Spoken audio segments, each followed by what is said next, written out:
Isa pa ang hinahanap sa 4 na binatilyong inanod ng ilog sa kasagsagan ng ulan sa San Jose del Monte, Bulacan itong Lunes. Natagpuan sa bayan ng Marilao ang mga bangkay ni na Ron Jean Justin Alceso at Ryzen Carl de los Reyes na kapwa 13 taong gulang. Kinilala sila ng kanilang mga pamilya.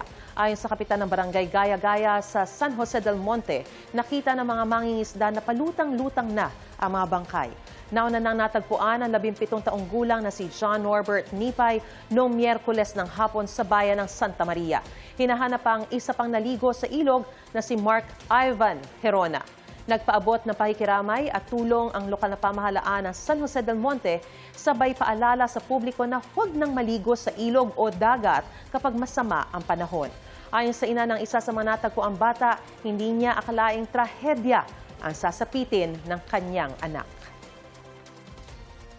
Hindi namin akalain na doon sila pupunta sa ilog.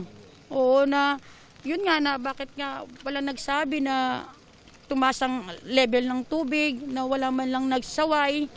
Ayoko makita yung kalagayan niya. Lalo yung nakita ko yung palatandaan na gusto kong expect. Hindi ko pa siya kiniklaim na akin. Ayoko pa kasi nag-hope pa ako. Naligtas pa siya. Tanghali pa lang ng Agis nagpapaikot na tayo ng mga tanod at nakamonitor ako dyan. Mahaba lang kasi masyado yung aming area. Nasa mga 2 to 3 kilometer yung ilog namin. Nasa kup hindi naman lahat hindi naman kaya lahat bantayan ng mga tanod at all time.